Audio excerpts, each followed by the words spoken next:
अजर्घा इति रूपसिद्धिर्दृष्टा भवद्भिः। अजर्घा हल्ङ्याभ्यो दीर्घा श्रुतिस्य पृक्तं खलु। अजर्घा नास्ति किम्? अन्यत्र वा? कुत्र? ढलोपे पूर्वस्य दीर्घोणः अजर्घा। हल्ङ्याभ्यः इति सूत्रं तु पठितं खलु। तैः बहु दीर्घं पाठितमपि। पक्षद्वयमागतं ज्ञापस्योः ज्ञापस्सोः इत्येव सुवचम् अथवा हल्ङ्यापस्सोः इत्येव सुवचम्। ज्ञापस्सोः इति तु अयं पूर्वपक्षः। अस्मिन् पक्षे दोषाः सम्भवन्ति। इदानीं तमेव पक्षमादाय रात्सस्य इति सूत्रं चिन्त्यते। हल्ङ्यापस्सोः इति न, केवलं ज्ञापस्सोः इति यः मध्ये स्थितः पक्षः तं पक्षमादाय चिन्त्यते। किं वक्ति रात्सस्य इति सूत्रं? रेफात् संयोगान्तस्य सस्यैव लोपः नान्यस्य इति वदति। तर्हि संयोगान्तस्य लोपः इत्यनेन यदि लोपः कर्तव्यः तर्हि एतन्नियमनं करोति। हल्ङ्याभ्यो दीर्घादित्यनेन कर्तव्यश्चेत् अस्य सूत्रस्य तत्र प्रसक्तिः न भवति। एवं खलु।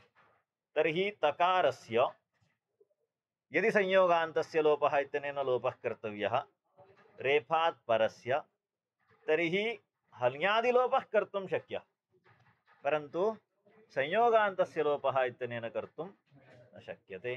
तर्हि सूतीसि इत्यत्र सकारस्य लोपस्तु हल्ङ्याभ्यः इत्यनेन वा रात्सस्य इत्यनेन नियमात् वा संयोगान्तलोपेन भवितुमर्हति। तकारस्य विषये तु न शक्यते। अत एव ऊर्क् इत्यत्र ककारस्य लोपः न भवति। एवं खलु। ऊर्क् ऊर्ग् इत्येव रूपम्। यतोहि रात्सस्य इति नियमः वर्तते। प्रकृते कः सन्दर्भः? रात्सस्य इत्यस्य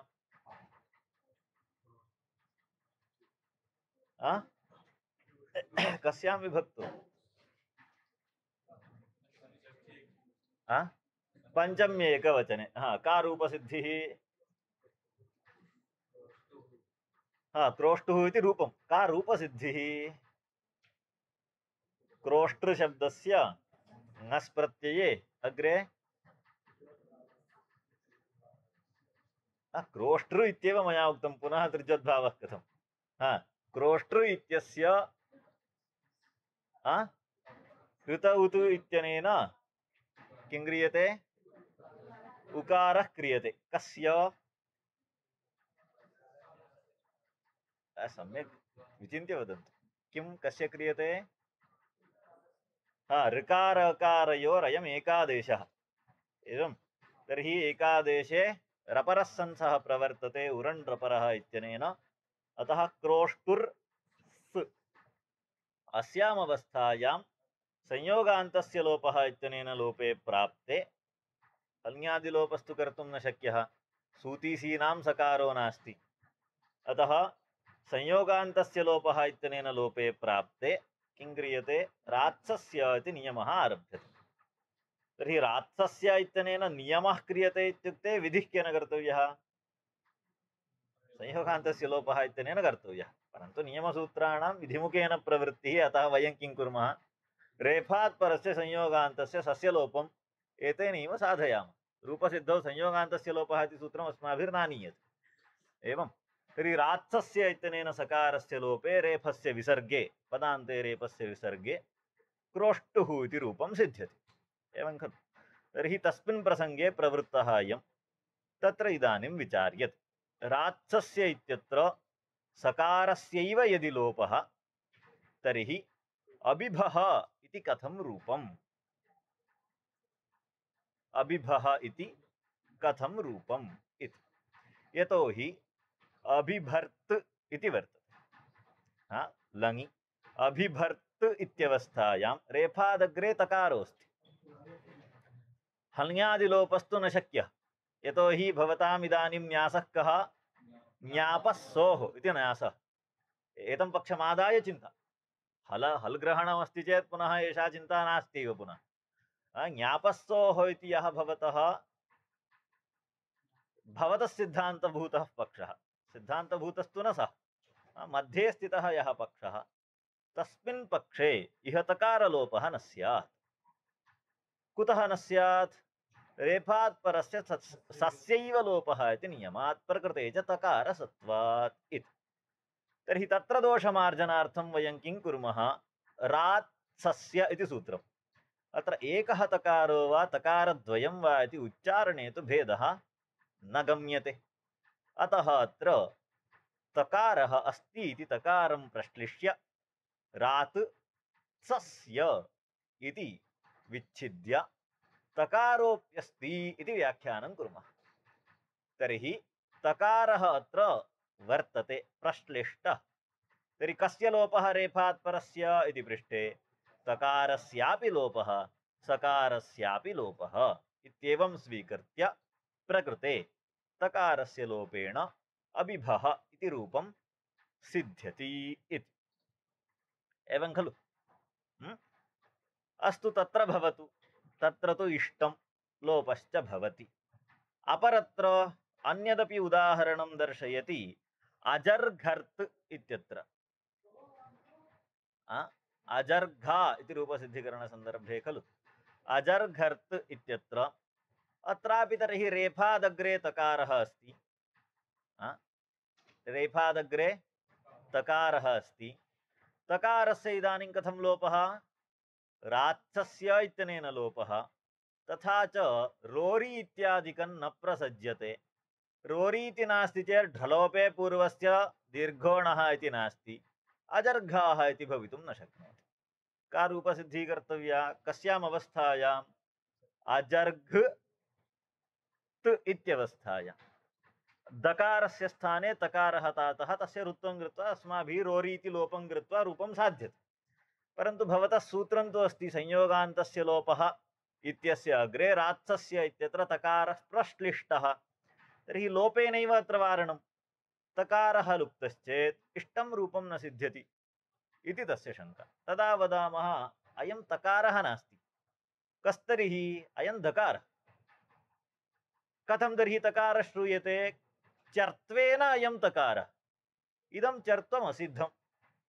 इदं चर्त्वं कुत्र अस्ति? अष्टमे चतुर्थे अस्ति।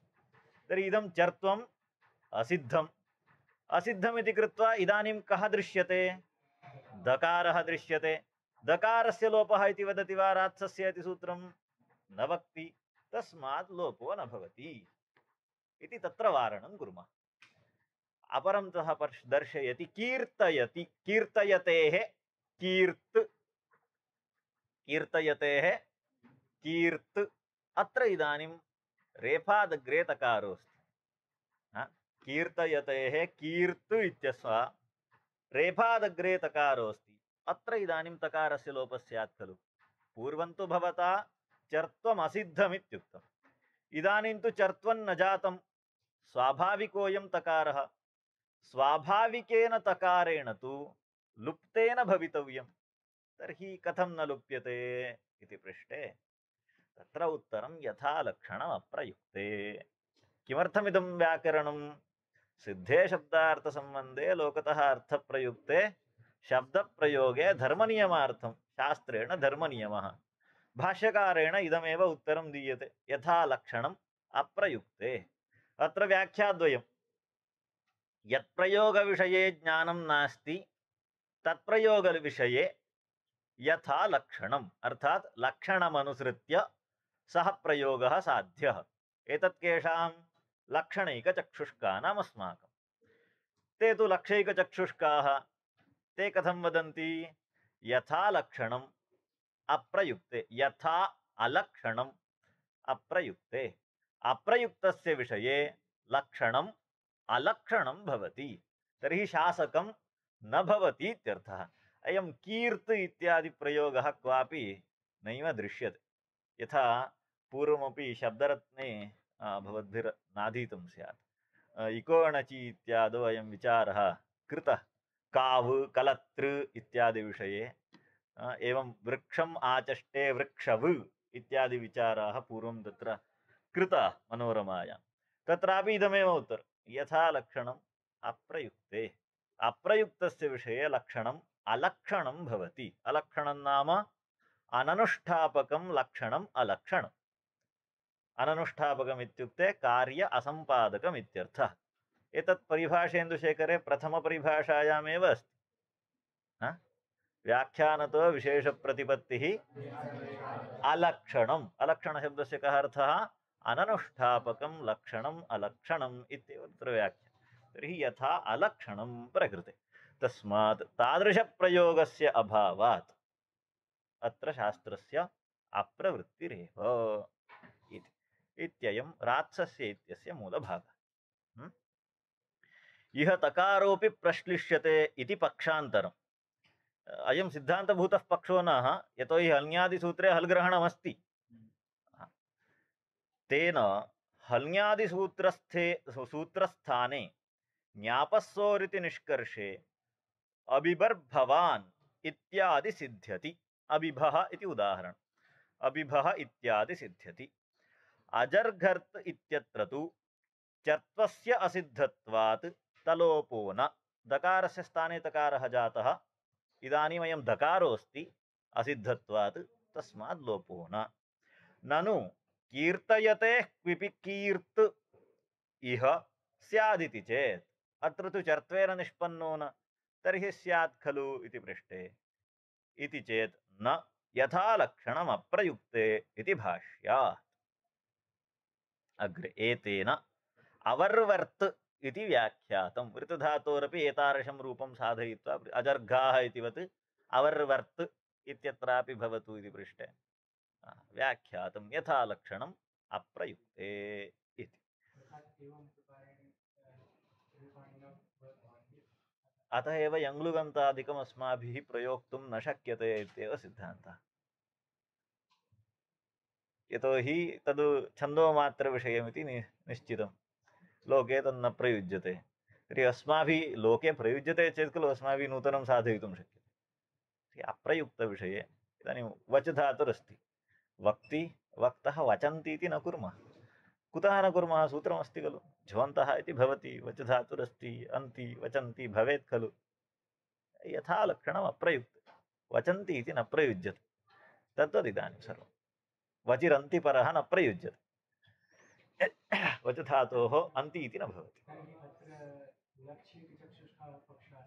लक्षैकचक्षुष्काः तथा लक्षणानाम् अप्रवृत्तिमिच्छन्ति।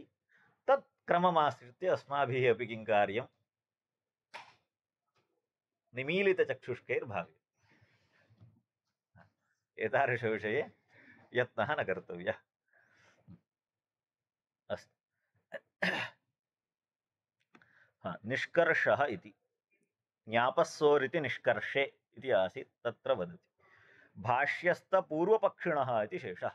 नायं सिद्धान्तः पूर्वपक्षरीत्या यथा लक्षणमिति अप्रयुक्ते लक्षणाभावस्य योग्यता इत्यर्थः। यथा अलक्षणमिति छेदः अतः। यथा लक्षणमित्यस्य अप्रयुक्तस्य विषये लक्षणस्य अभावः इति। ततः अग्रे परत्वादिति। कुत्र? परत्वादिति। क्रोष्टूनामिति। क्रोष्टूनामित्यत्र किमादौ त्रिज्वद्भावः उत नुट् इति चिन्ता कृता। आदौ त्रिज्वद्भावः क्रियते चेत् नुट् भवितुमर्हति, ह्रस्वान्तः तथैव अस्ति। आदौ नुट् क्रियते चेत् त्रिज्वद्भावो न भवति, अजादिप्रत्ययः नष्टः। अतः किं कार्यं? नुडेव कार्यः, त्रिज्वद्भावः न करणीयः इति चिन्तितम्। एवं खलु? किञ्च तत्र इदमप्यस्ति, नुमचिर त्रिज्वद्भावेभ्यो नुट् पूर्वविप्रतिषेधेन। किमर्थं तर्हि इदं? पूर्वविप्रतिषेधः कदा वक्तव्यः? विप्रतिषेधे परङ्कार्यमित्यनेन दोषः प्राप्तश्चेत् पूर्वविप्रतिषेधः वक्तव्यः। अत्र तु दोष एव नास्ति। किं रूपमपेक्षितं? क्रोष्टूनां त्रिज्वद्भावः नुटि कृते भवितुं नार्हति। तर्हि नुट् नित्यः जातः। त्रिज्वद्भावे कृते अकृते च प्रवर्तते अयं नुट्, अतः नुट् नित्यः। त्रिज्वद्भावस्तु नुटि कृते अजादिप्रत्ययो नास्ति इति कृत्वा न प्रवर्तते, अतः त्रिज्वद्भावः अनित्यः। नित्यानित्ययोः विप्रतिषेधो भवति वा? कथं व्यवस्था? परनित्यान्तरङ्गापवादानाम् इति नित्यस्य बलवद्वात् व्यवस्था। कुतः तर्हि विप्रतिषेधः उच्यते इति चेत् अस्ति अत्र विप्रतिषेधः उभयोः अनित्यत्वात्। कथम् अनित्यत्वं? भवता कथं पूर्वं चिन्तितं? नुटि कृते त्रिज्वद्भावो नास्ति, अतः त्रिज्वद्भावः अनित्यः इति चिन्तितं। परन्तु त्रिज्वद्भावे कृते नुट् भवति वा? न भवितुमर्हति, सन्निपातपरिभाषा विरोधात्। कथं सन्निपातपरिभाषा विरोधः? अजादिप्रत्ययपरकत्वं निमित्तीकृत्य जायमानः त्रिज्वद्भावः अजादिप्रत्ययपरकत्वस्य विघातकः न भवति।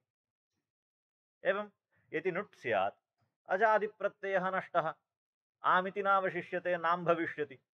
तर्हि नुटि कृते स्वनिमित्तविघातः भवति इति कृत्वा स्वं त्रिज्वद्भावः, त्रिज्वद्भावस्य निमित्तम् अजादिप्रत्ययः, तस्य विघातः नुटा क्रियते इत्यतः सन्निपातपरिभाषा विरोधात् त्रिज्वद्भावे कृते नुट् न भवति।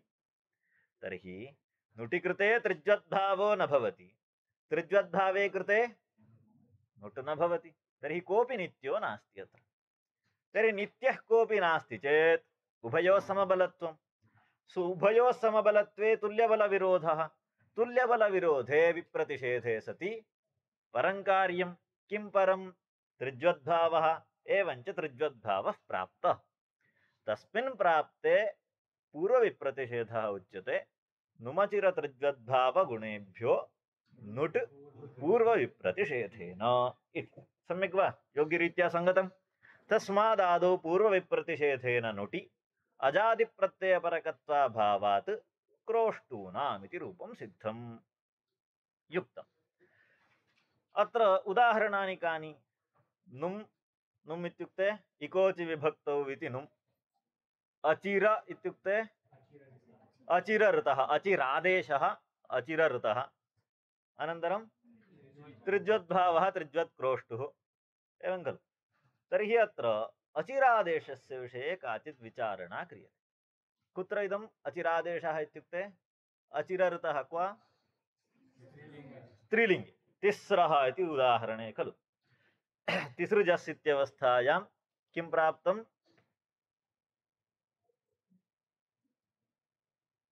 इको अणचि इति भवति चेत् तिस्रः इति खलु भवति।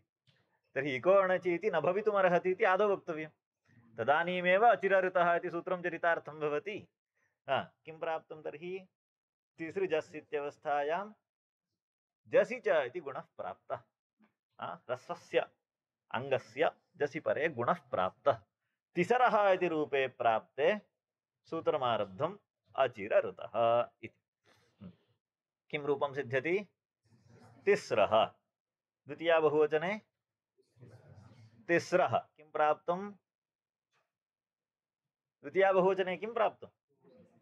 पूर्वसवर्णदीर्घः प्राप्तः, तस्मिन् प्राप्ते रादेशः विधीयते। अतः दीर्घस्य अयम् अपवादः, पूर्वं गुणः प्राप्तः, गुणस्याप्ययम् अपवादः। इतोप्येकं गुणदीर्घ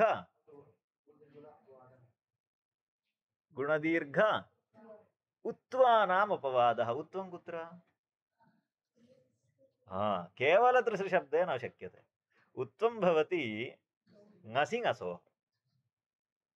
तिसृशब्दस्तु नित्यं बहुवचनान्तः, तस्मात् समासः अपेक्षितः। प्रियतिसृशब्दः आनेतः। तर्हि प्रियतिसृशब्दस्य किं भवेत्? ङसिङसोः उति प्राप्ते अनेन किं विधीयते? रादेशः विधीयते। किं रूपं? प्रियतिस्रः इत्येव रूपं। तर्हि षष्ठी बहुवचने तिसृ आम्। मास्तु, प्रियत्री इति नापेक्षितम् अस्माकम् अत्र। केवलं तिसृ इत्यस्यापि आम् अस्ति खलु। तिसृ आम्। अत्र किं कार्यं? नुट् क्रियते। कथं क्रियते? एतेन साध्यते। एतेन वार्तिकेन पूर्वविप्रतिषेधमादृत्य किं साध्यते? नुट् साध्यते तिसृणाम्। तिसृणां कथं? न तिसृ चतसृ इति दीर्घनिषेधात् तिसृणाम् अन्यथा तिसॄणाम् इति दुष्टम्।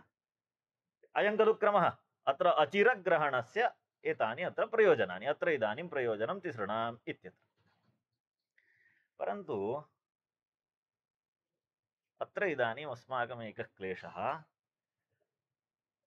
भवता अस्मिन् वार्तिके अचिर इति पदं किमर्थं गृहीतम्? यद्यपि इदं कुत्र चिन्तनीयम्? अजन्तस्त्रीलिङ्गे विचारणीयं, परन्तु वार्तिकं तु अत्रैव प्रथमतया उपलभ्यते, अतः अत्रैव विचार्यते। किमर्थम् अचिरग्रहणं कृतम्? अचिरादेशस्य विषये पूर्वविप्रतिषेधः कुतः उच्यते? किमर्थमयं प्रश्नः? योऽयं रादेशः सः अपवादः। योऽयं रादेशः सः अपवादः।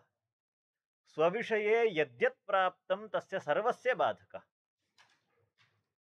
स्वविषये यद्यत् प्राप्तं तस्य सर्वस्य बाधकः। अन्यथा प्रियतिसृ इत्यस्य प्रथमा द्विवचने किं रूपम्?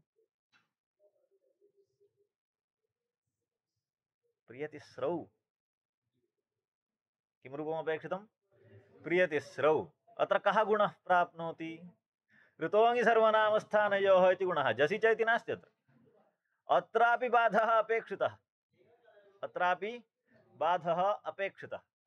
अतः अस्माभिः अस्य कथं बाधकत्वं स्वीकृतं? सामान्यापेक्षं बाधकं स्वीकृतं। बाध्यसामान्यचिन्ता स्वीकृता। तिसृशब्दस्य यत्किमपि प्राप्तम् अजादौ विभक्तौ तत्सर्वम् एतेन बाध्यते। सर्वं बाध्यते इत्युक्ते नुडपि बाध्यते। आम् खलु प्रत्ययः। अयमपि अजादिरेव प्रत्ययः।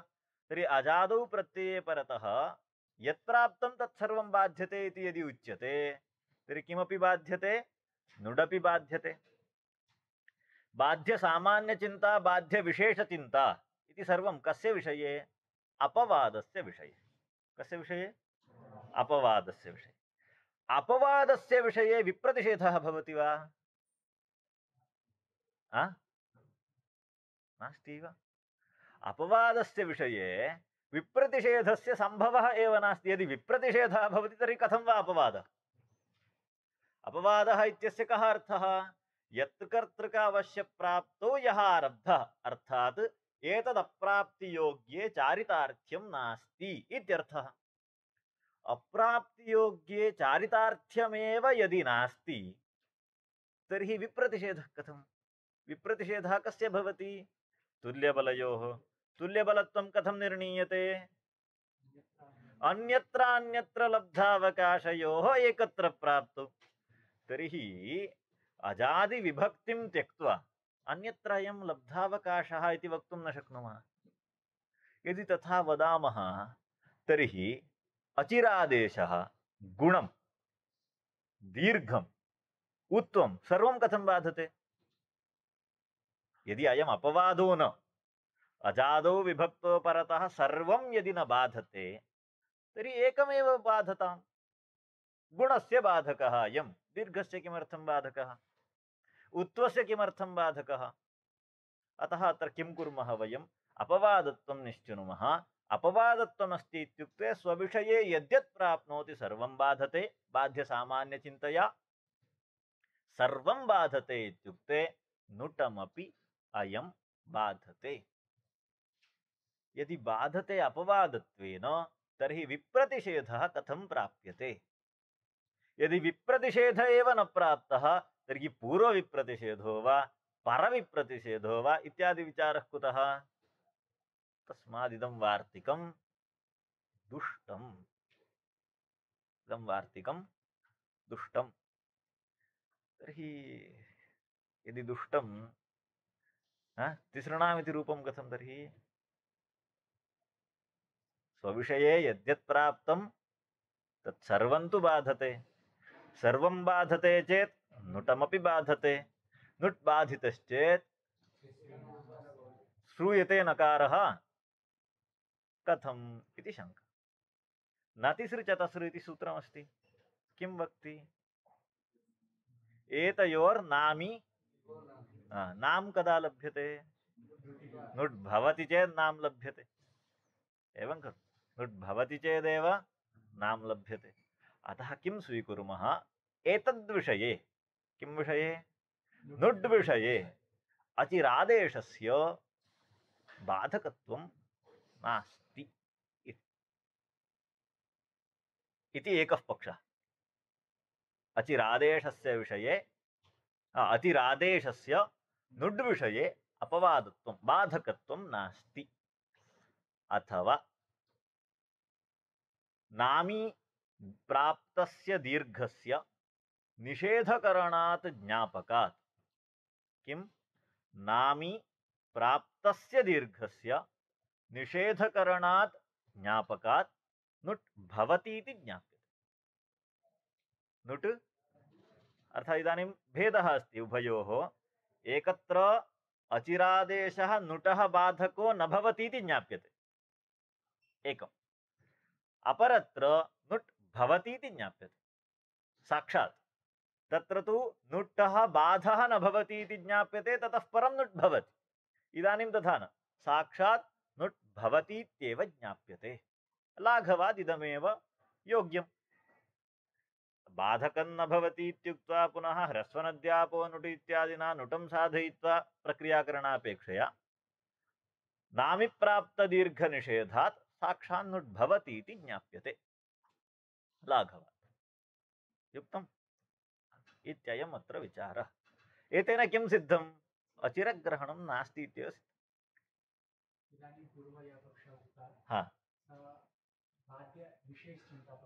सत्यं सत्यं। बाध्यविशेषचिन्तापक्षमादाय अपि विचारः अत्र क्रियते। वस्तुस्थित्या अत्र बाध्यसामान्यचिन्ता। विशेषचिन्ता स्वीक्रियते चेत् इतिवत् चिन्तनीयम्। इदानीं सद्यः तद्वार्तिकमस्ति इति कृत्वा तथा चिन्तनीयं विशेषचिन्ता नुड् विषये कृता इति। परन्तु तद् न करणीयं।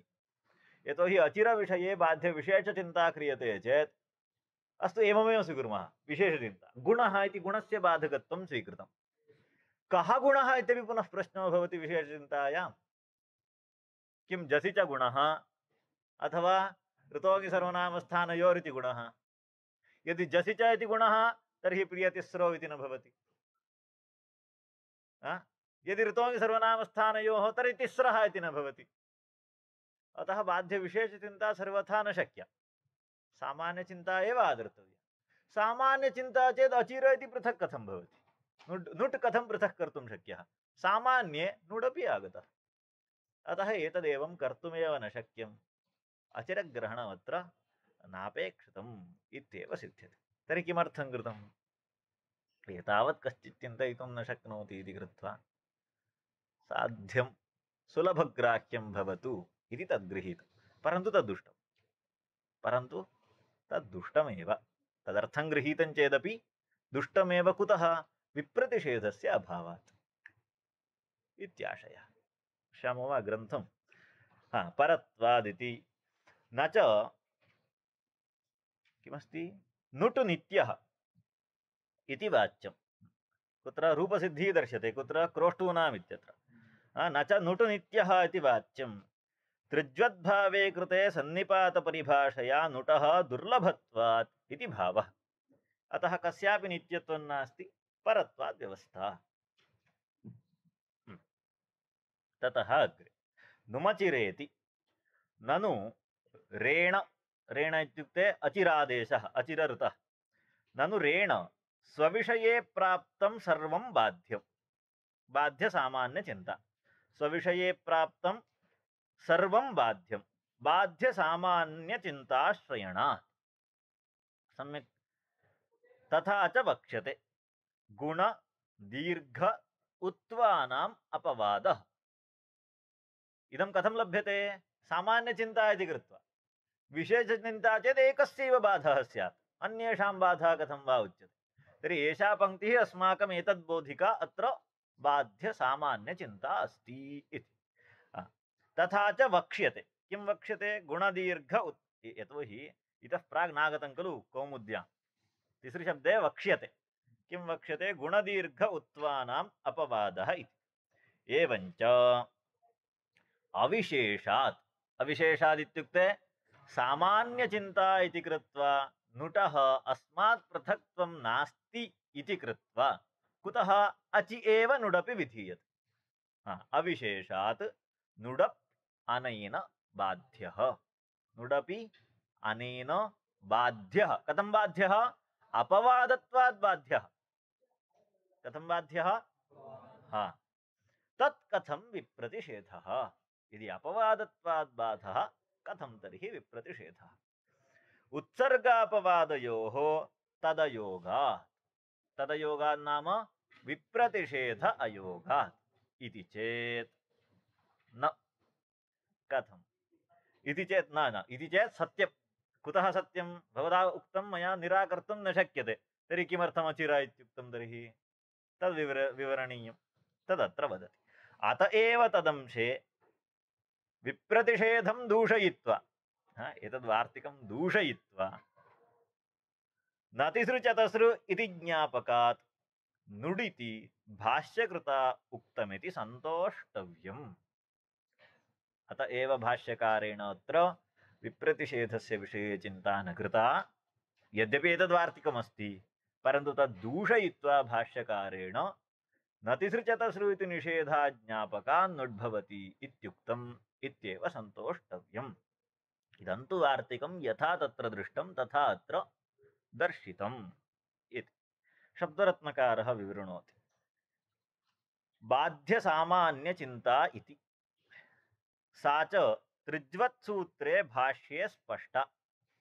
एवं बाध्यसामान्यचिन्ता आदर्तव्या इत्येव त्रिज्वत्सूत्रे भाष्ये स्पष्टा। अन्यथा प्रियतिस्रौ इति न सिद्ध्यति। विशेषचिन्तायां प्रियतिस्रौ इति न सिद्ध्यति। अनन्तरम् एवञ्च अचिर इति सूत्रस्थम् अचिरादेशे जस्युपसंख्यानं गुणपरत्वात्। अचिरादेशे किं? जसि उपसंख्यानं गुणपरत्वादिति वार्तिकं बाध्यविशेषचिन्ताभिमानेन प्रवृत्तमिति भावः। बाध्यसामान्यचिन्तया न, किन्तु बाध्यविशेषचिन्तामादायैव एतत् सर्वं प्रवृत्तं। तर्हि गुणबाधकत्वं वक्तव्यम् इति उक्तं वार्तिककारेण। गुणबाधकत्वं कुतः? परत्वात् गुण एव प्राप्नोति इति। तत् कुतः आरब्धं? बाध्यविशेषचिन्तापक्षमादाय तदारब्धं। सिद्धान्तभूतः कः? बाध्यसामान्यचिन्तापक्षः। अतः एतेन नाम बाध्यविशेषचिन्तापक्षः तत्र उपात्तः, अतः सर्वत्र बाध्यविशेषचिन्तापक्ष एव आदर्तव्यः इति विचिन्त्य तद्वार्तिकफलात् जसः अन्यत्र। जसि तु विप्रतिषेधः वार्तिककारेण उक्तः इति कृत्वा रादेशो भवति। अन्यत्र गुण एव भवति। प्रियतिसरम् अमि गुणं कृत्वा अं कृतः, अमि गुणः कृतः एतेन। प्रियतिसरम् इत्यादौ गुणं कल्पयन्तः परास्ताः। कुतः? बाध्यसामान्यचिन्ता विवक्षिता इति। विशेषचिन्ता अस्ति इत्युक्ते तद् वाक्यं दृष्ट्वा तैः चिन्तितम् अत्र बाध्यविशेषचिन्ता आदेया इति। परन्तु तद् दूषितम् अग्रे, पूर्णं न दृष्टं तैः। अर्धं दृष्ट्वा विचारः आरब्धः। त्रिज्वत्सूत्रस्थभाष्यविरोधात्। तत्र त्रिज्वत्सूत्रे किमस्ति इति अत्र लिखितं। कुत्र? भैरव्यां लिखितं, पश्यन्तु। तत्र हि नुमचिर इति वार्तिकव्याख्यानावसरे नुड्रेफयोः विप्रतिषेधो न वाच्यः। किं तर्हि? नुड् विषये रादेशस्य प्रतिषेध एव वक्तव्यः इति। विप्रतिषेधः न वाच्यः, प्रतिषेधः वक्तव्यः। प्रतिषेधः इत्युक्ते निषेधः। विप्रतिषेधो न वाच्यः इति भाष्यमस्ति। एवं खलु? अतः तदादाय वदति त्रिज्वत्सूत्रस्थभाष्यविरोधात् इति तत् प्रतिषेधः वक्तव्यः इति भाष्यमस्ति, अतः तस्मात् विरोधो भवति, विप्रतिषेधः उच्यते चेत्। ततः अग्रे मपर्यन्तस्य इति सूत्रस्थ प्रियतिस्रौ इत्यादि भाष्यविरोधाच्च किं रूपं दर्शितं? प्रियतिस्रौ इति दर्शितं। यदि गुणः स्यात् प्रियतिसरौ इति दर्शयेत्। बाध्यविशेषचिन्तायां तु प्रियतिसरौ इत्येव भवति। अनेन रेण विप्रतिषेधः न वक्तव्यः इति खलु, मूले तदारब्धम्। अनेन रेण विप्रतिषेधः इति अचिरेण इत्यर्थः। दूषयित्वा इति यद्यपि तदेव इदानीं यथा मया द्विः व्याख्या दर्शिता खलु, नतिसृ चतसृ इति द्विविधं ज्ञापकं भवितुमर्हति, तद् दर्शयति। यद्यपि नतिसृ चतसृ इति ज्ञापकेन तदपवादत्वाभावकल्पनया विप्रतिषेधः उपपद्यते। अर्थात सिद्धं वार्तिकं यथावद् व्याख्यातुं काचित् कल्पना क्रियते। नातिसृ चतसृ इति सूत्रमस्ति, नामि निषेधं वक्ति, नामि प्राप्ते दीर्घनिषेधं वक्ति, तस्मादत्र नकारः अपेक्षितः। सः नकारः कथं भवितुमर्हति? अचिरऋतः इत्यनेन नुटः बाधः न भवति चेत् भवितुमर्हति। तस्मात् अचिरऋतः इति सूत्रं ह्रस्वनद्यापो नुट इत्येतन्नुटः अपवादः न इति ज्ञाप्यते। किं ज्ञाप्यते? इति सूत्रं नुटः अपवादो न। तर्हि अपवादो न इत्युक्ते इदानीं विप्रतिषेधः भवितुमर्हति। सम्यक् खलु? अचिरऋतः इति सूत्रं तिस्रः इत्यचरितार्थं, ह्रस्वनद्यापो नुट इति रामाणाम् इत्यचरितार्थम्।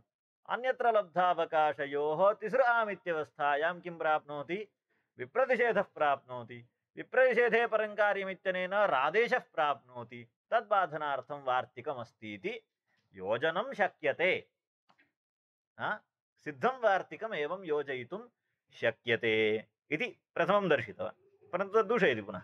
यद्यपि नतिसृ चतसृ इति ज्ञापकेन तदपवादत्वाभावः, अचिरऋतः इत्यस्य नुडपवादत्वस्य अभावः कल्पयितुं अपवादत्वस्याभावकल्पनया विप्रतिषेधः उपपद्यते। तथापि ज्ञापकानुसरणस्य आवश्यकत्वेनैव तं संसाध्य तं दूषयित्वा इत्यर्थः। किं? तथापि ज्ञापकानुसरणस्य आवश्यकत्वेन, किञ्चित्तु ज्ञापकम् आर्दतव्यं नतिसृ चतसृ इत्यनेन। तर्हि किं ज्ञाप्यते? अपवादत्वाभावः ज्ञाप्यते इति पर्यन्तं मास्तु, साक्षात् नुडेव ज्ञाप्यते इति स्वीकुर्मश्चेत् विप्रतिषेधः दूषितो भवति। तन्मूले तथा व्याख्यातं, मूलमेव विवृणोति एव। तथापि ज्ञापकानुसरणस्य आवश्यकत्वेन एव तं संसाध्य, किं? नुटं संसाध्य किं? तं दूषयित्वा, तं नाम विप्रतिषेधं दूषयित्वा इत्यर्थः। इदं च तृतीयसूत्रे भाष्ये तदपि अत्र अधः अस्ति। तस्मान्नुड्विषये रप्रतिषेधो वाच्यः न वाचः न वाच्यः आचार्यप्रवृत्तिर्ज्ञापयति न रादेशो नुटं बाधते इति। भैरव्याम् एषा पंक्तिः भाष्यपङ्क्तिः दर्शिता।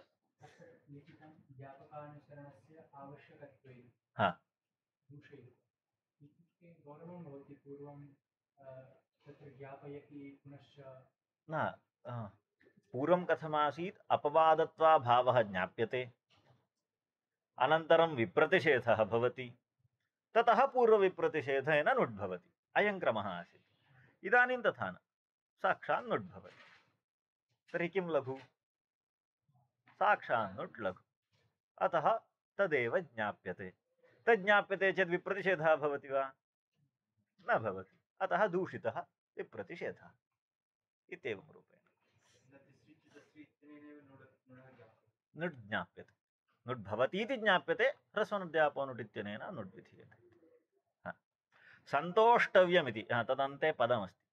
सन्तोष्टव्यमित्युक्ते अधिकः विचारः पुनरत्र न कर्तव्यः इत्याशयः।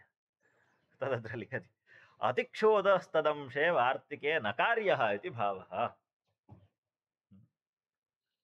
क्षोधः अधिकविचारण शोधो वा न कार्यः इति। इति एता इत्यनेन उदन्ताः समाप्ताः। इत ऊर्ध्वं गोशब्दपर्यन्तम् अधिकविचारः नास्ति। अयं शब्दः अस्ति नास्ति इत्येव इतः परं विचार्यते। हूहूः इति ऊकारान्तः पुल्लिङ्गः हूहू शब्दः। हा हा हूहूश्चैवमाद्या गन्धर्ववाचकः कश्चित्। अस्य अव्युत्पन्नत्वेन इको एणचीति एण् भवति। अत्र एरनेकाचो ओस्सुपि एरनेकाचो तु न भवति। ओस्सुपि इत्यस्य अत्र न प्रसङ्गः धात्ववयवत्वाभावात्। अतः हुहूम् इति रूपं भवति। हुह्वम् इति रूपं न भवति। हुहूम् अमिपूर्वः। अव्युत्पन्ना संज्ञा इयम् अव्युत्पन्नत्वं दर्शयति। अग्रे अतिचमू शब्दे तु इति।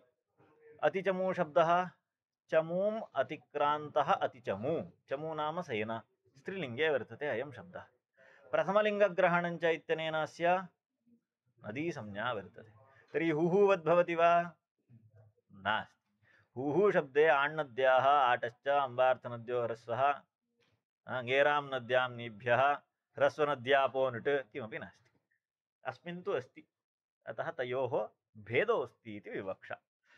प्रथमलिङ्गग्रहणञ्च इत्युक्तेः तथा च एवम् अतिचंवादयः इति प्राचः ग्रन्थः भाष्यविरुद्धः इति भावः।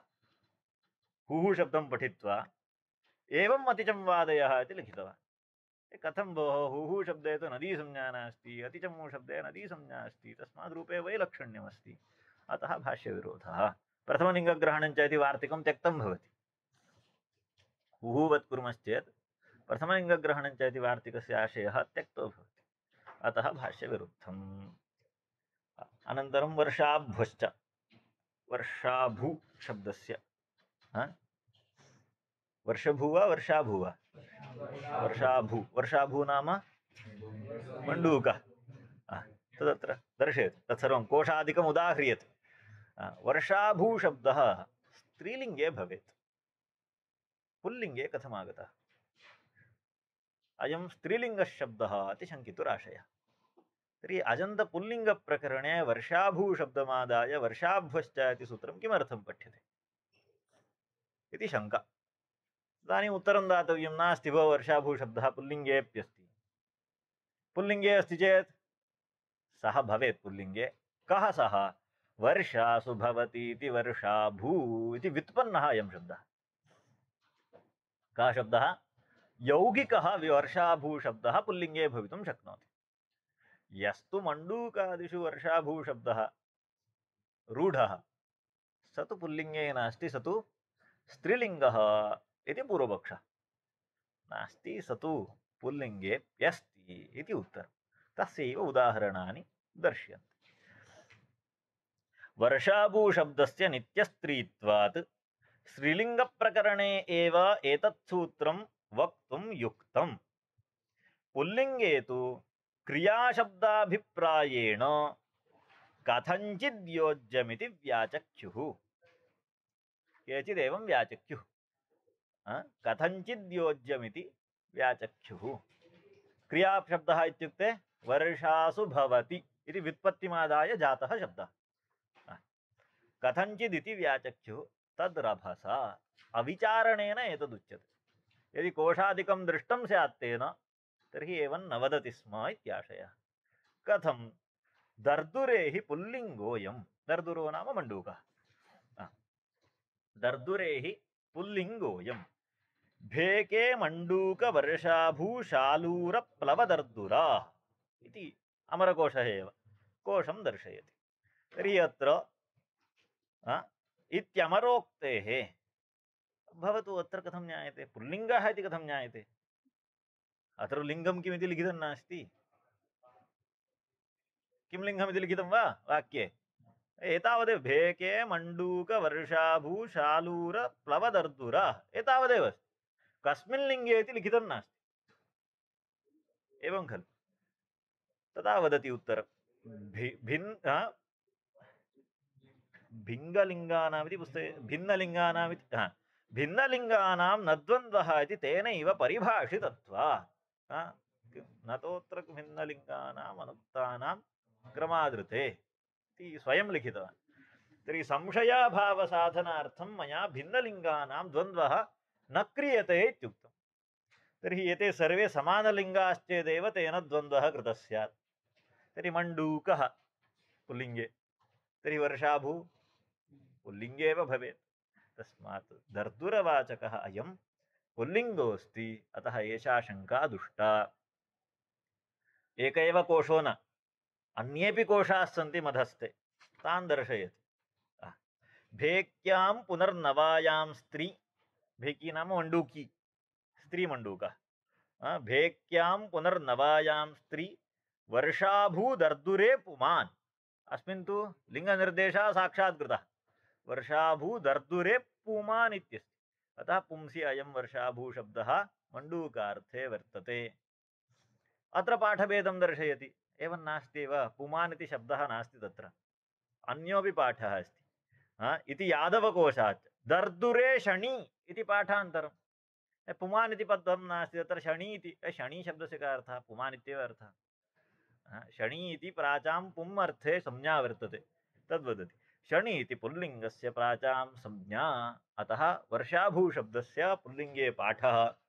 वर्षाभ्यश्च इति सूत्रस्य लेखनं मम कृतं योग्यम् इति साधितम्। अग्रे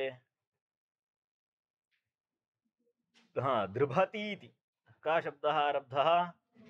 दृम्भू शब्दः आरब्धः। एकदा पश्यन्तु, नकारसहितं लिखितं वा अनुस्वारसहितं वा?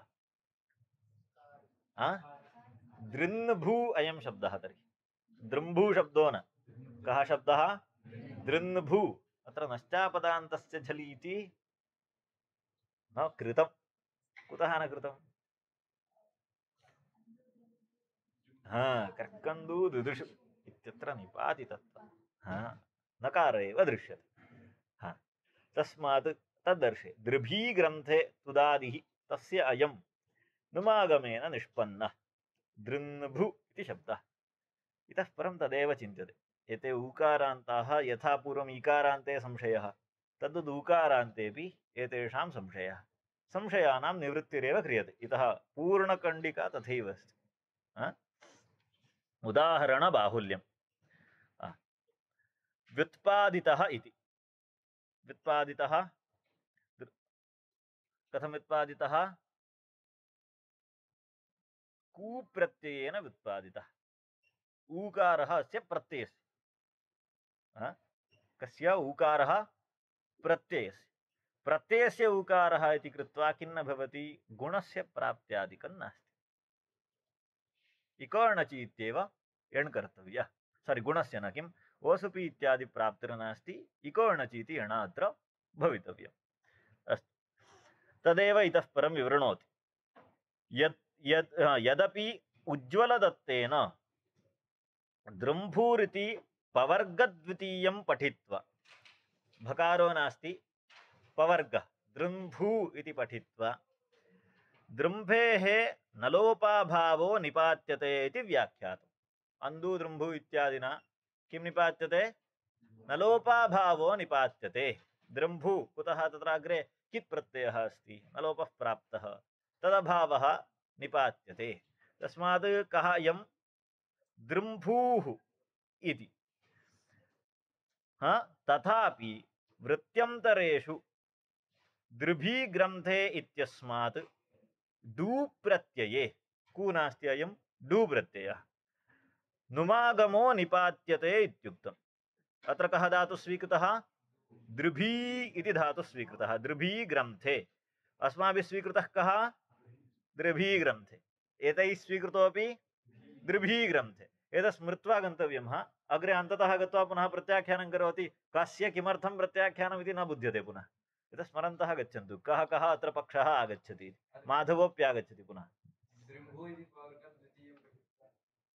ते पठन्ति दृम्भू इति तेषां पवर्गद्वितीयः, भकारो नास्ति, तर्हि पवर्गद्वितीयः फकारः। पठित्वा तैः किं? दृम्भेः नलोपाभावो निपात्यते इति व्याख्यातं। तर्हि कः प्रत्ययः? कित् प्रत्ययः स्वीकर्तव्यः। अनिदितामलोपधायाः क्निति इति खलु प्राप्तव्यं। तदा भावः साधनीयः इत्युक्ते कित् प्रत्ययः कश्चन कल्प्यः। तथा च औपदेशिकः अत्र मकारः, औपदेशिकः अत्र अनुनासिकः। पूर्वमस्माभिरुक्ते आगमेन प्राप्तः नकारः इति भेदः सम्पन्नः। किञ्च वर्णेऽपि भेदः। अस्माभिः नकारविशिष्टः पठितः, तैः परसवर्णादि योजयित्वा मकारविशिष्टः सम्पादितः। अन्तिमवर्णेऽपि व्यत्यासः, एकत्र भकारः एकत्र फकारः इति व्यत्यासः। डूप्रत्यये नुमागमो निपात्यते इत्युक्तम्। एतच्च माधवग्रन्थे स्पष्टम्। धातुवृत्तौ दशपादीवृत्तौ दर्भणं दृम्भुः, दर्भणं दृम्भुः। दर्भणं दृम्भुः इत्युक्ते दृभी धातुना साधयितुं शक्यः, गुणेन दर्भ इति सम्पादयितुं शक्यते। दर्भणं दृम्भुः। तर्हि किं सम्पाद्यते अत्र? नुमागमः अनुस्वारस्य अभावश्च उभयं निपात्यते।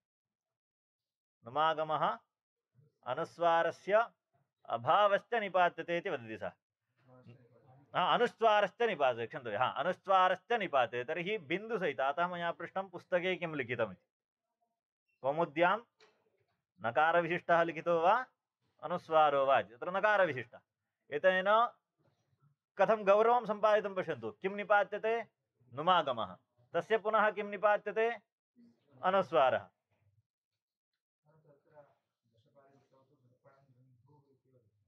मकारः कृतः, नकारः अस्ति वा? इह तु पुस्तके मकारः दृश्यते।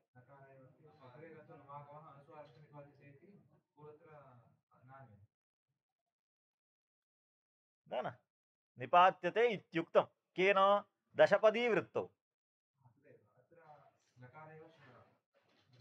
तर्हि प्रिंट मिस्टेक् इति अवगन्तव्यम्। पुरतः पुस्तके एव तदस्ति इत्युक्ते पङ्क्तावेव, तर्हि टङ्कनकृतदोषः।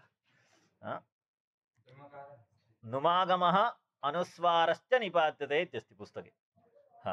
इत्युक्तम्।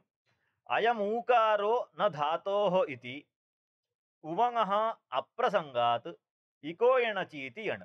इदं तु सिद्धम्। अत्र तु कस्यापि संशयो नास्ति। इदं नकारविशिष्टे वा अनुस्वारविशिष्टे वा मकारविशिष्टे वा कथञ्चिदपि अत्र तु कस्यापि विरोधो नास्ति। अयमूकारः प्रत्ययस्य, तस्मात् उवङ् प्रसङ्गो नास्ति। संयोगः अस्ति इति कृत्वा यणः प्राप्तिर्नास्ति।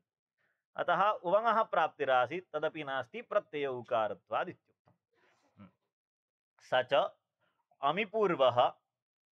स च इत्युक्ते इको यणचीति यण् च अमिपूर्वः प्रथमयोः पूर्वसवर्णः इत्याभ्यां बाध्यते इत्याशयेन उदाहरति दृम्भूम् इत्यादि। पुस्तके पश्यन्तु कौमुद्यां मकारविशिष्टो वा नकारविशिष्टो वा? मकारविशिष्टः। कथं? पूर्वं भवद्भिः किम् उक्तं? नकारविशिष्टः इत्युक्ते उभयम्, उभयथापि दीक्षितेन्द्रेण नियमान्। मकारोप्यस्ति नकारोप्यस्ति, दृन्भु दृम्भु इति उभयम्। न च इह दृङ्कर इति यण् शङ्क्यः। दृम्भूम् इत्यादि। न च इह दृङ्कर इति यण् शङ्क्यः। कुत्र? कस्य? कस्य? पूर्वस्य कस्य? भुवः। तर्हि तस्य इदानीं दृन् अस्ति, अग्रे किमस्ति? भू अस्ति। कस्मात् निष्पन्नमिति न पृच्छतु। कथमस्ति भवतः? आनुपूर्वी अपेक्षिता अस्ति वा न वा? दृन् अस्ति, तदग्रे भू अस्ति, तस्मात् यण् भवेत् खलु इति शङ्का न कार्या। कुतः? अर्थवत्वाभावात्।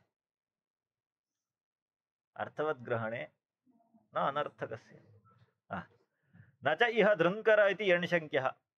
तत्र अर्थवत एव ग्रहणात्। कस्य? दृन्भु वार्तिके।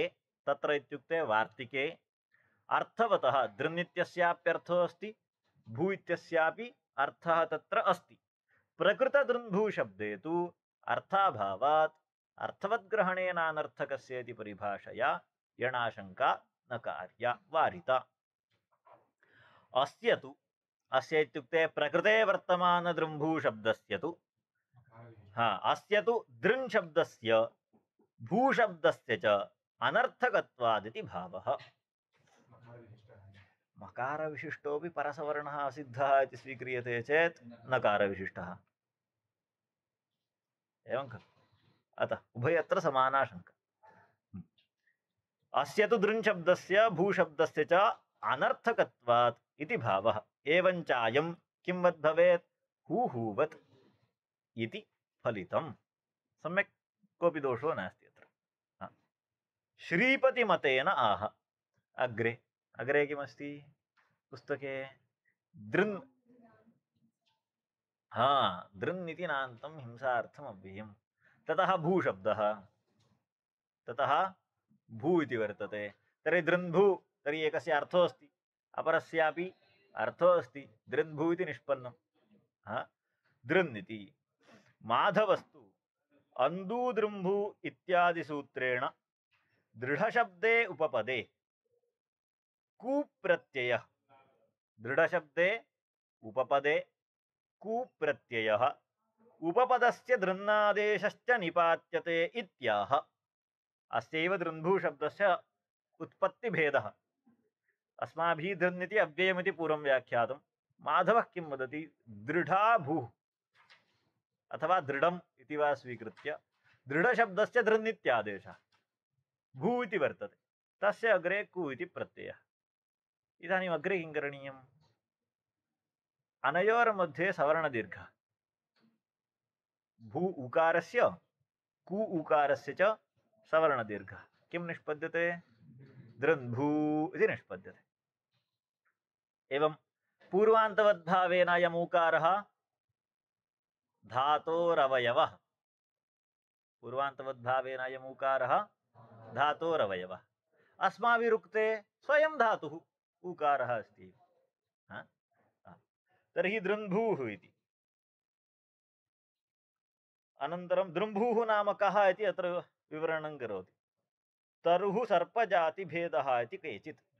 दृन्भू शब्दः तरुरूपः सर्पजातिभेदः इति केचित्। कपिः इत्यन्ये। दृन्भू नाम कपिः इत्यन्ये। दृन्कर इति, अत्र शब्दरत्नम् अनन्तरमेव पठामः। दृन्कर इति। अत्र दृन् इति नान्तपाठो मुख्यः, मान्तपाठोऽपि केषाञ्चित्।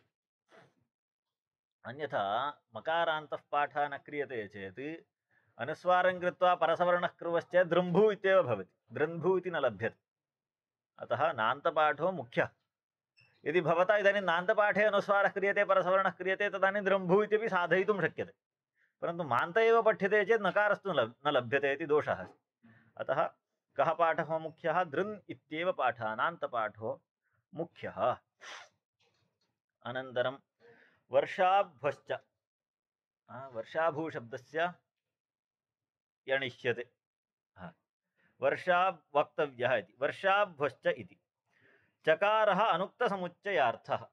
वर्षाभ्वः इति अलम्, चकारः अनुक्तसमुच्चयार्थः। केते अनुक्ताः?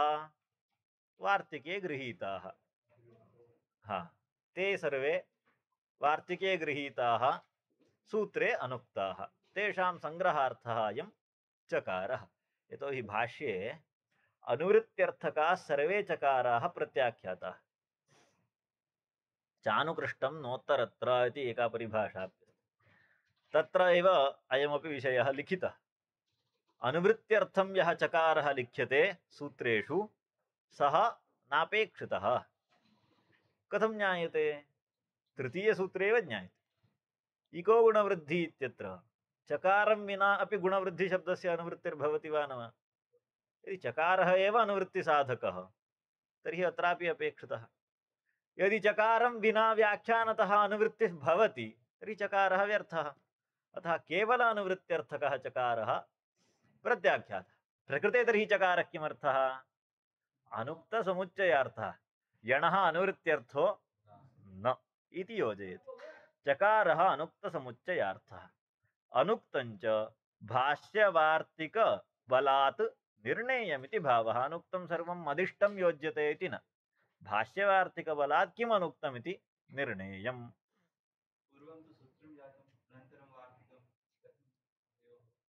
तथैव खलु, यच्च वार्तिके यच्च भाष्ये तत्सर्वं सूत्रे एव इति अस्माकं सिद्धान्तः।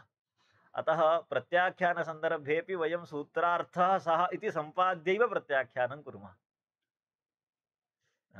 तथैव अस्ति, एकः तथैव श्लोकोऽप्यस्ति, यच्च वार्तिके इत्येव अन्ते प्रथमपादे पदं, श्लोकं न स्मरामि। अतः तत्सर्वं सूत्रे एव सूत्रकारस्यैव अभिप्रेतम् इति। यद्वृत्तौ यच्च वार्तिके इत्येव अस्ति। अत एव न केवलं चर्चापदानि व्याकरणं वृद्धिः आत् ऐच् किं तर्हि उदाहरण प्रत्युदाहरण वाक्याध्याहारः इत्येतत् सर्वं समुदितं व्याकरणं भवति इति उक्त्वा भाष्यकारः अविजानतः एतदेवं भवति इति वदति। यः बुद्धिमान् नास्ति तस्मै एतत् सर्वं, यत् बुद्धिमान् सः सूत्रतः एव सर्वम् अवगच्छति, अधिगच्छति। अतः सूत्रमेव व्याकरणमिति पक्षः तत्र साधितः खलु, तत्त्व तत्र योच्यते। चकारः अनुक्तसमुच्चयार्थः पाणिनिना एव अभिमतः इति। तथा च वर्षाभू पुनर्भ्वश्च वार्तिकं व्याख्याय, वर्षाभू पुनर्भ्वश्च इति वार्तिकं व्याख्याय भाष्यकारः आह अत्यल्पमिदमुच्यते वर्षादृङ्कार पुनः पूर्वस्य भुवः इति वक्तव्यम्। वार्तिककारेण एतद्द्वयमेव पठितं, वर्षाभू अनन्तरं पुनर्भू इति द्वयमेव पठितं। ततः भाष्यकारः अत्यल्पमिदं वदति भवान्, एतावदेव न, अन्यान्यपि अत्र योजनीयानि। कानि इति चेत् एतानि तत्र गृहीतवान्। वर्षादृङ्कार पुनर्पूर्वस्य भुवः इति वक्तव्यम्, एतदेव तत्र चकारेण ग्रहणीयम्। वामनेन तु दृङ्शब्दो न पठितः एव। एवं स्थिते यत्राचा दृक्कारेति पठितं, वामनेन तद् न पठितम् इति एकं, प्राचा नकारः न पठितः, ककार इति पठितं, दृक्कारपूर्वस्य पठितं। यच्च तत् पौत्रेण महाभाष्यकारवचनम् अर्थतो अनुवदति इत्युक्तं। महाभाष्यकारस्य वचनम् अर्थानुरोधेन एतदनुवदति। अनुवदति चेदपि तत्र तु दृन् अस्ति, भवता तु दृक् पठ्यते, अनयोस्तु भेदो न वा? तस्मात् तद् मम पूर्वग्रन्थकारः योग्यं व्याख्याति इति यः व्याख्यां करोति तत् अयुक्तम् इत्युक्तं। यच्च अन्यैः वार्तिकेन पूरितम् अर्थम् उदाहरति इति अवतारितं, वार्तिककारेण भाष्यकारेण तत् पूरितं, वार्तिककारेण न पूरितं। प्रथमं पूरितं चेदपि दृक् इति न पूरितं, दृन् इति पूरितम्। अतः यच्च अर्थम् उदाहरति अवतारयति किं किम् उदाहरति इत्यवतारितं तत्सर्वं रभसकृतमेव, अपर्यालोचनया कृतं। सर्वं केवलम् अस्माकं संज्ञाने भवतु इति कृत्वा लिखन्ति। न च भाष्ये दृगित्येव पाठः इति भ्रमितव्यम्। अंदूदृम्भु इति निपातितः इति माधवग्रन्थेन कैयटादिग्रन्थैश्च विरोधापत्तेः यत्किञ्चिदेतत्। अतः एतावत् तैः व्याख्यानं क्रियते इत्युक्ते भाष्यमेव भवता यद्दृश्यते तद्दुष्टं स्यात्, तत्र टङ्कने दोषः इति कश्चित् भ्रमः स्यात्। नकारः नास्ति ककार एव इति, एवन्न भोः, अन्यैः व्याख्यापि कृता अस्ति। माधवग्रन्थे दृन् इति पाठः अस्ति, कैयटः स्वयं दृन् इति पठति, तर्हि तद् व्याख्यां दृष्ट्वा अपि अस्माभिरिदं गृह्यते अत्र नकारः अस्ति न ककारः, तस्मात् तद्दुष्टम् इत्युक्तम्। ततः अग्रे करशब्दविषये विचारः आरब्धः, करो वा कारो वा इति। एवं खलु कर एव कारः प्रज्ञादित्वादण् एवं खलु स्वीकृतं सार्थिकः अण् इति स्वीकृत्य तत् कारभू कारा इति खलु काराभू अनन्तरं कराभू वा करभू करभू कारभू इति खलु वा काराभू इति वा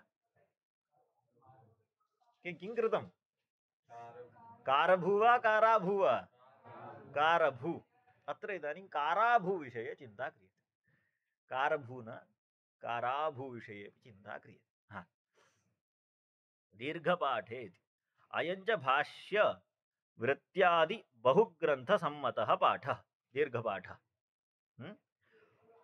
अनुस्मृतौ तु ह्रस्वः पठ्यते कर इति शब्दः पठ्यते यत्तु तद्वृत्तावुक्तम् एकदेशविकृतस्य अनन्यत्वात् कारपूर्वस्यापि सिद्धमिति एकदेशविकृतस्य एकदेशविकृतम् अनन्यवत् इति कदा प्रवर्तते वर्तमानस्य विकारे प्रवर्तते नाशे प्रवर्तते आधिक्येन प्रवर्तते आधिक्ये यदि तदेव प्रवर्तते तर्हि यदागमपरिभाषा किमर्थः आधिक्ये विकारः इत्युक्ते अत्र नाशः विवक्षितः आधिक्यम् अत्र विकारशब्देन न गृह्यते प्रकृते तु आधिक्यं जातमस्ति अतः न गृह्यते तन्न तथापि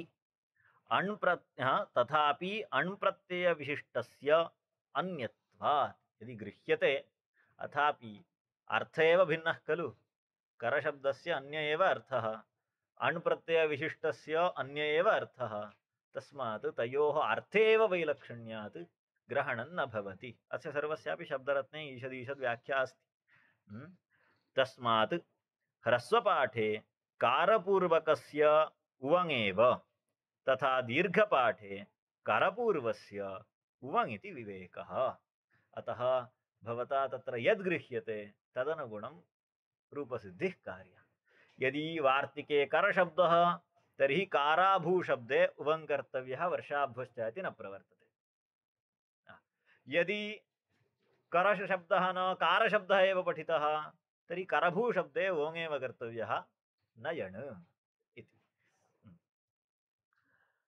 अनन्तरं स्वयंभूवदिति प्राचातु दृग्भूकाराभूशब्दो वर्षाभूशब्दवदुदाहृतौ तन्निर्मूलत्वात् उपेक्ष्यमिति भावः कथं स्वयंभूशब्दः वर्तते स्वयंभूशब्दः किं वच्चलति उवङ भवति एवं खलु उवङा तत्र इष्टसिद्धिः प्राचातु दृग्भूकाराभूशब्दो दृग्भू दृङ्भू न दृग्भू काराभूशब्दौ किं वदित्युक्तं वर्षाभू इति वदुक्तं तद्भवितुं नार्हति तत्र उवङा एव भवितव्यम् उदाहृतं किमर्थमत्र उक्तं तर्हि इदं वाक्यं स्वयंभूवदिति वक्तव्यमासीत् वर्षाभू इति उक्तं तेन एवं खलु अतः स्वयंभूशब्दे एतं वाक्यं लिखति एतद्वाक्यमत्र तदर्थं योजयति तन्निर्मूलत्वादुपेक्ष्यमिति भावः इति ऊदन्ताः शब्दरत्नं पश्यामः अतः एव मया उक्तम् अत्र पङ्क्तिः अधिका अस्ति विचारः नास्ति अत्र कोट्यनन्तरकोटिः कोट्यनन्तरकोटिः आक्षेपादनन्तरम् आक्षेपः इति अत्र किमपि नास्ति एवम् अस्य अभिप्रायः भाष्यविरोधात् दुष्टः एवम् अपरस्य अभिप्रायः अयमपि भाष्यविरोधात् दुष्टः इत्युक्त्वा स्वाभिप्रायः योग्यः इति केवलं दर्शयितुम् इच्छति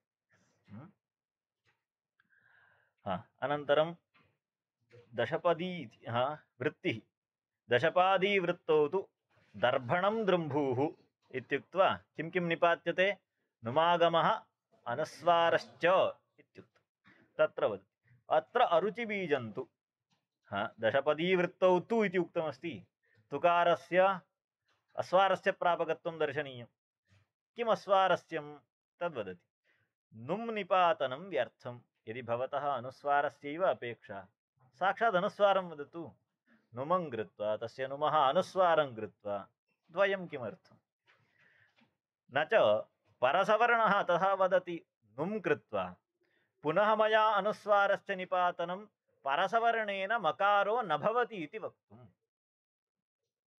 किं नुमं कृत्वा तदुपरि पुनः अनुस्वारः कृतः इत्युक्ते अधिकश्रमः कृतः मया, अधिकः श्रमः कृतः, अधिकश्रमकरणं परसवर्णस्य बाधार्थम् इति वदामः। अनुस्वारः एव निपातनं, निपातनमेव एकः श्रमः, निपातनमेव स एव एकः श्रमः खलु, तेनैव परसवर्णः न भवति इति वक्तुं शक्यते। तर्हि मया अधिकश्रमः कृतः इति किमर्थं वक्तव्यं? श्रमः कृतश्चेत् अलम् इति तद्दर्शयति। न च परसवर्णाभावार्थम् उभयनिपातनं नुम्येव निपात्ये, एवं खलु, नुमं निपात्य नश्चापदान्तस्य झलीति अनुस्वारं कृत्वा परसवर्णः एवं कर्तुं शक्यः आसीत्। तर्हि तत् त्यक्त्वा नुमि निपात्ये, तत् त्यक्त्वा भवान् अनुस्वारं शास्ति निपात्ये अनुस्वार निपातन सामर्थ्येनैव तदभावसिद्धेः इति। एवञ्च अयम् ऊकारो न धातोः इति उवङः अप्रसंगात् यणाभाव्यमिति द्रन्पूर्वक भूप्रकृतिक द्रन्भूशब्देन सह न रूपये विशेषः इति माधवः चिन्त्यः। कुतः? द्रन्भूशब्दे तु यण् भवति, अस्मिन् शब्दे यण् न भवति, यतोहि अयम् ऊ प्रत्ययस्य यण् वा उवङ् वा किमपि न भवति अत्र।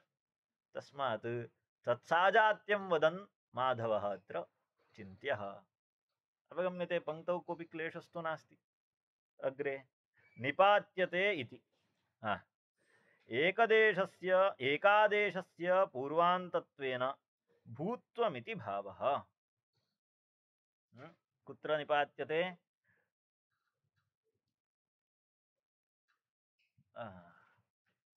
निपात्यते इत्युक्तम् अयमूकारो न धातोः इति उवङः प्रसंगात् इकोणचीति यण्।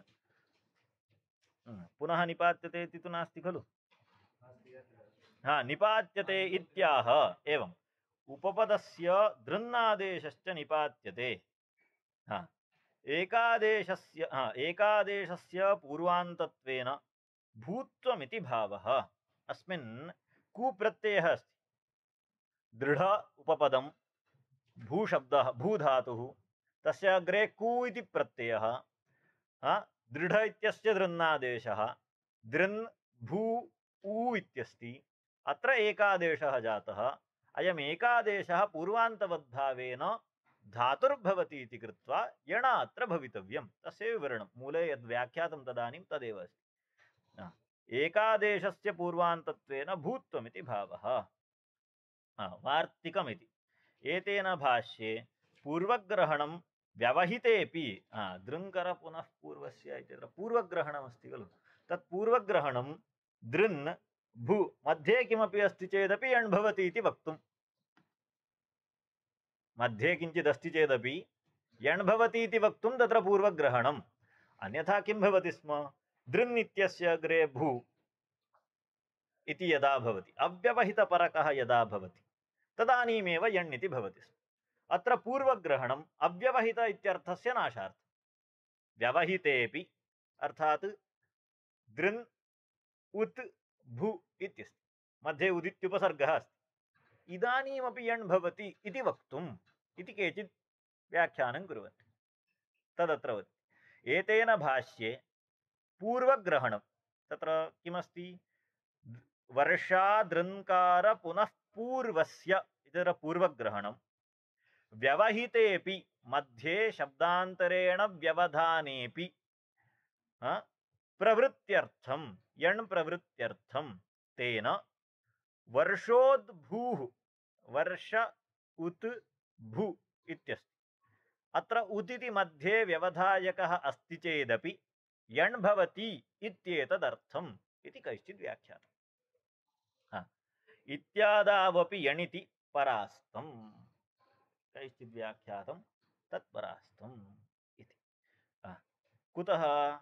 तत् चकारस्य अनुक्तसमुच्चयार्थकत्वेन एते शब्दाः इति विवक्षा, तावदेव। तत्र तु अव्यवहितपरत्वमेव विवक्षितम्। तत् साजात्यादव्यवहितत्वमेव इति उक्तम्। अग्रे सूत्रवार्तिकानुरोधेन पूर्वग्रहणस्य परिभाषा प्राप्तार्थ अनुवादकत्व औचित्यात्। तस्माद् इत्युत्तरस्य इति वा तस्मिन् निर्दिष्टे पूर्वस्य इति वा एतत् प्राप्तार्थस्यैव अनुवादकः सः पूर्वशब्दः। कुतः? वार्तिकं किमस्ति? तत्तु भाष्यवाक्यं। वार्तिककारस्य पंक्तिः का आसीत्? वर्षाभू पुनर्भ्वश्चेति वार्तिकम्। तत्र कथमस्ति? वर्षाभू पुनर्भू इत्येव अस्ति, मध्ये किञ्चित् व्यवधानं तत्र न दर्शितं। तेन सह साजात्यं पुनः भाष्यपङ्क्तेः वक्तव्यम् अस्माभिः। मध्ये व्यवधायकं भवति चेत् तयोर्विरोधो भवति। अतः तत् वार्तिकं, परन्तु तद् भाष्यकारस्य वार्तिकं, वार्तिककारस्य वार्तिकं न। वार्तिककारस्तु पूर्वं लिखितं खलु, तथा च वर्षाभू पुनर्भ्वश्चेति वार्तिकं व्याख्याय इति सन्दर्भे वार्तिकं तत्। अग्रे वर्तमानं यद्यपि वार्तिकं तद् वार्तिककारस्य वार्तिकं न, भाष्यकारस्य वार्तिकं। भाष्ये वार्तिकं द्विविधम्, एकं स्ववचनम्, एकं कात्यायनस्य वचनम्। अत एव खलु स्ववचनानि च वर्ण्यन्ते भाष्ये। तत्र स्ववचनस्य वर्णनम् इत्युक्ते स्ववार्तिकस्य व्याख्यानम्, अथ शब्दानुशासनमिति भाष्यकारस्य वार्तिकम्। एवम् अपेक्ष्यम् इति अग्रे वा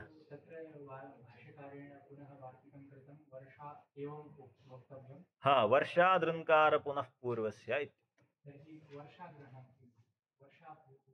वर्षाभ्वश्च इति तु अस्ति। वर्षाभ्वश्च इत्येतत् स्थाने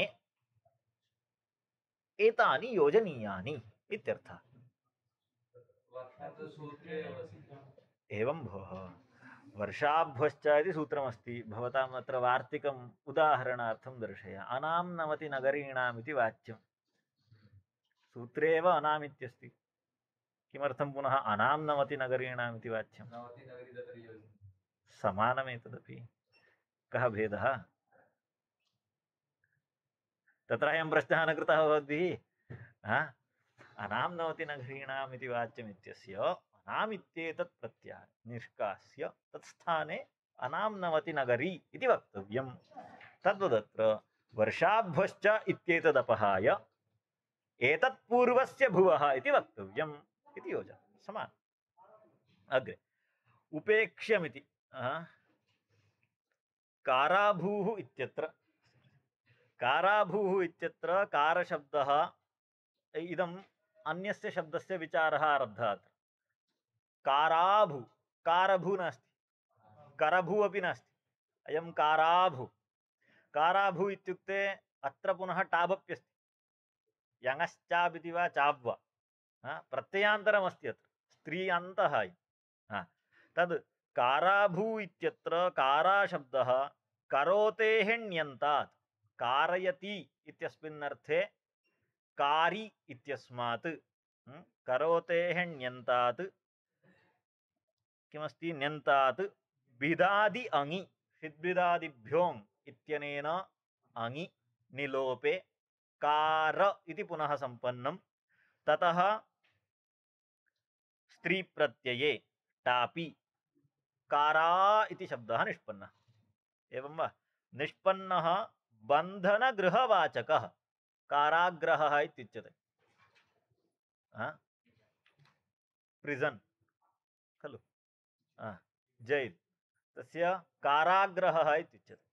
सः एवं निष्पन्नः कृधातोः ण्यन्तात् अङन्तात् टाप्, बन्धनगृहवाचकः। टापासः एकादेशस्य पूर्वान्तत्वेपि वार्तिके न ग्रहणम्। तत्र टाप् अस्ति खलु, टापं योजयित्वा पूर्वान्तवद्भावेन अयमिदानीं कारशब्दः एव। यद्यपि आकारान्तः टापः सवर्णदीर्घः जातः अस्ति, तर्हि पूर्वान्तवद्भावेन अयं कार एव अस्ति, तर्हि काराभूशब्देपि यण् भवेत् इति शङ्का न कार्या। तत्र उक्तः करशब्दः प्रसिद्धार्थकः हस्तादिवाचकः, अयं तु बन्धनगृहवाचकः।